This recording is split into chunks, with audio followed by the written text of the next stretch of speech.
Hey there, Python and video game lovers. Welcome to this installment of the Python Ventures Sneak Peek series. My name is Gavin Chase. I'm Patrick Supina. And we are the Pong reincarnation team. And so we're going to be showing you our product, Pong, and how awesome it is. And we're going to be spending some time talking about, who this video game is targeted for, how the game is going to function.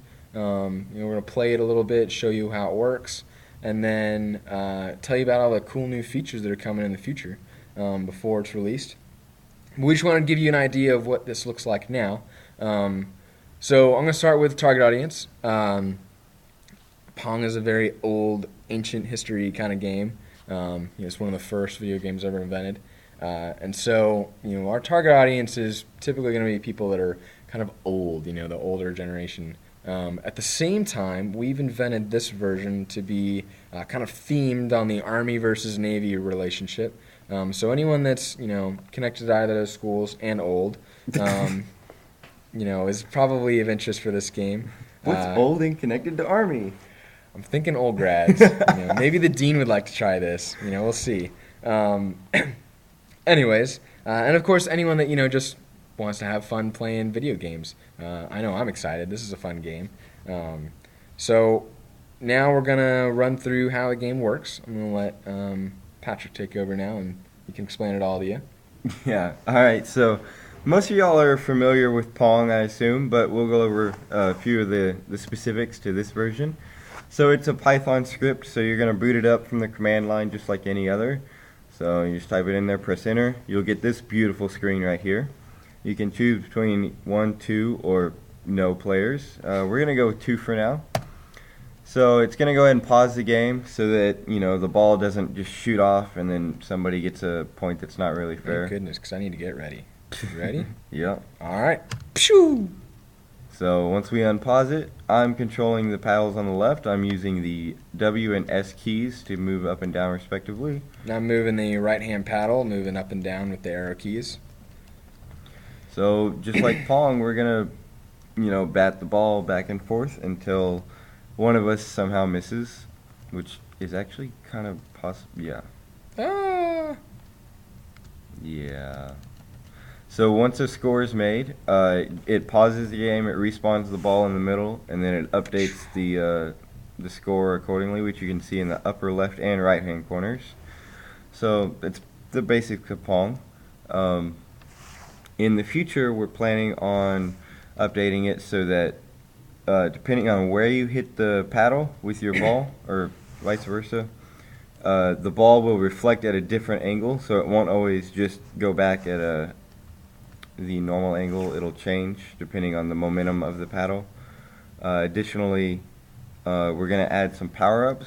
What? We'll get to that in a second. The next stage is going to be implementing some user changeables into the code from the menu. So we'll break away to the code right quick. As you can see, we have set up where you can change the movement speed really easily. All you have to do is type in a new number, you get a new movement speed. We'll show you that real quick. It's kind of neat.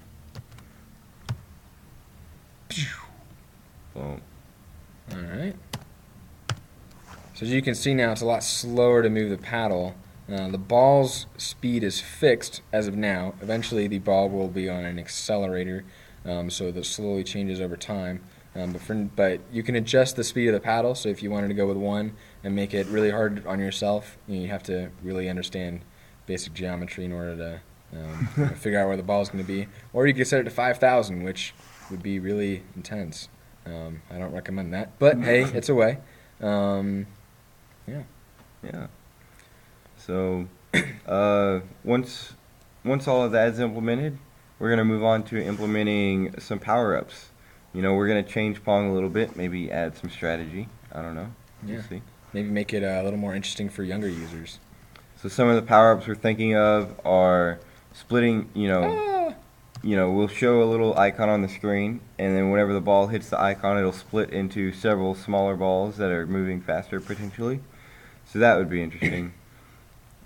We're going to add some other ones that, will change the ball's speed suddenly. One that may suddenly change the angle of the ball. That would really stink if, the ball was right near the edge and all of a sudden, it shoots off at a different angle.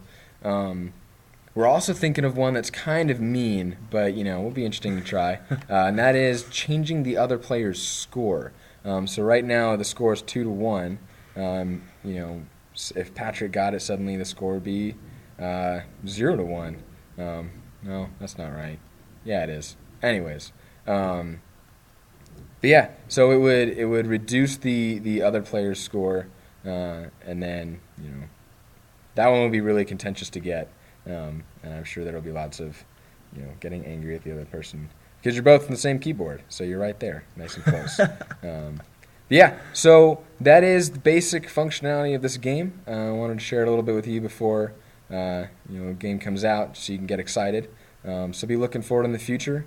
Before we go, I want to quickly thank Pygame. They have provided us with a lot of the programming stuff that we used to build this game. I also want to thank their investors. We couldn't have done anything without them.